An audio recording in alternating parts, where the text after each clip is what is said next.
O Senhor esteja convosco. Ele está no meio de nós.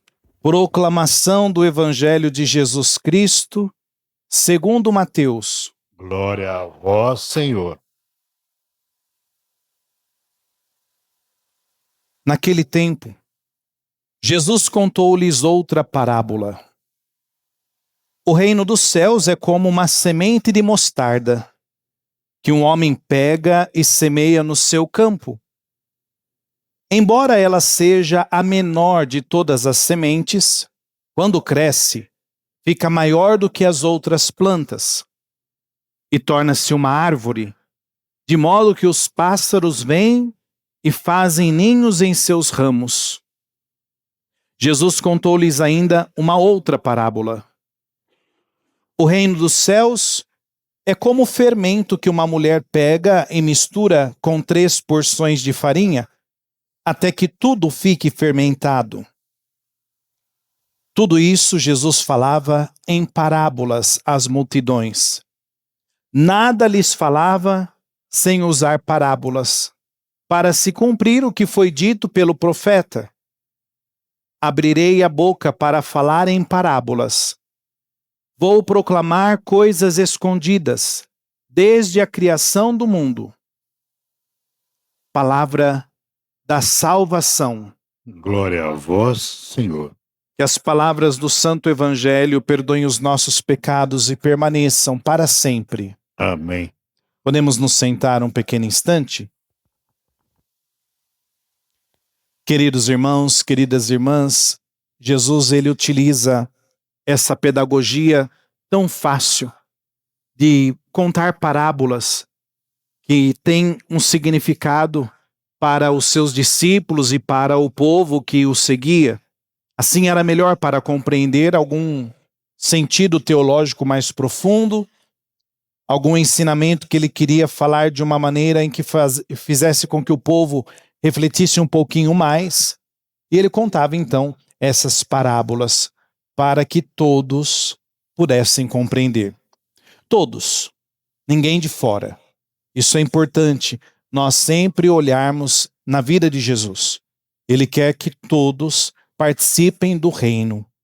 Até mesmo, aqui o finalzinho do Evangelho, ele fala o motivo do contar parábolas.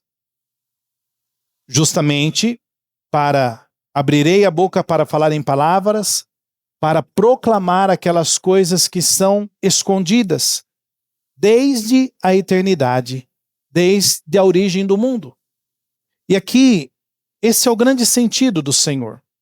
Quando ele passa no meio dos seus discípulos, quando ele está com os apóstolos, quando ele faz uma cura, ele quer revelar Deus. Ele quer mostrar Deus nos seus atos e nas suas palavras, nos seus gestos. E Ele é quem vai nos mostrar sempre Deus. E aqui ouvimos 2 parábolas, da semente de mostarda e dessa porção de fermento jogada no meio da farinha. Até mesmo nós sabemos que a semente de mostarda é uma das menores sementes. Porém, aqui é uma outra, a mostarda que nós conhecemos é diferente da mostarda aqui do tempo bíblico. Mas nós estamos muito acostumados aí com a porção do fermento. Então, aí as donas de casa sabem fazer pão, né? Sabe fazer pão? Não? Oxi! Então, quem sabe fazer pão, né? Aquele pouco jogado numa grande quantidade de farinha, tem a força de explodir aquela massa. Tem a força de dar novo vigor para aquilo que parece que não vai sair nada dali. Parece que até mesmo está uma meleca aquilo lá. Mas dali sai uma bela massa, levedada. E que Jesus quer falar conosco sobre isso? Porque ele conta essa parábola justamente para fazer-nos entender que é preciso na nossa vida termos atos de fé. Porque aquele teu ato de fé, Às vezes, vamos pensar que é pequeno. Às vezes, o teu rezar ali dentro de casa, sozinho, às vezes, ou você quando vem à missa, às vezes estamos em poucos, às vezes estamos em muitos, mas às vezes a gente pode cair naquela tentação: o que a minha oração vai ajudar o mundo hoje? O que a minha oração, na minha fragilidade, no meu ser pecador, vai fazer com que produza algo bom no mundo? E aqui Jesus dá-nos essa parábola para nos mostrar que na pequenez das coisas bem feitas, no coração colocado com intensidade na vida de oração, nós podemos, até mesmo a palavra força, que nós ouvimos aqui, né? Essa força que eu falei, né? Que tem um fermento, que tem a semente de mostarda, ela vem da palavra dinamis, que significa força, mas a gente não pode esquecer aquela outra palavra que puxa essa dinamis, que é a palavra dinamite. Nós vamos ser dinamites no mundo, no bom sentido, de atos de fé. É isso que Jesus quer de nós. Aquela minha oração colocada, feita com o coração, aquela minha intercessão por alguma pessoa, aquele meu ser cristão verdadeiro, assumindo os compromissos que Jesus nos pede, estando no seu segmento como discípulos e discípulas dele, é que muda tudo. Aí nós somos fermentos na massa. Nessa massa do mundo.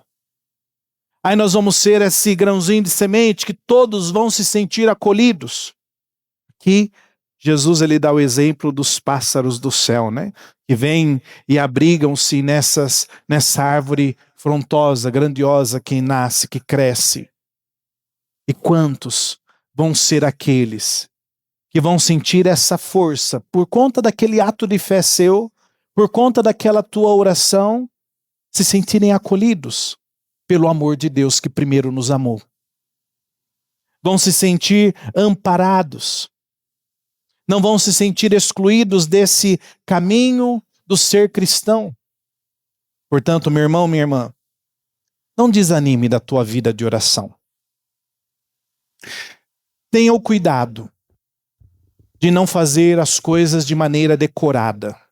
E nós fazemos às vezes. Quantas vezes você já rezou o Pai Nosso? Quantas vezes você já rezou a Ave Maria? E se a gente não tomar cuidado, a gente reza de maneira memorizada. Não digo nem de maneira decorada, porque aquilo que é decorado é decor, do coração. Quando a gente reza decor, eu ponho meu coração naquela oração. O grande problema é quando eu rezo só de maneira memorizada. Eu sei a oração, vou falar de cabo a rabo a oração, mas aqui o que o Senhor quer de nós é que nós nos coloquemos. Aquela oração cresce.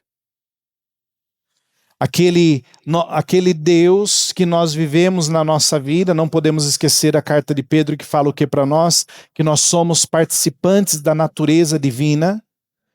Todos vão ver a natureza divina por aquele ato de fé que eu vou fazer na minha simplicidade, não para aparecer.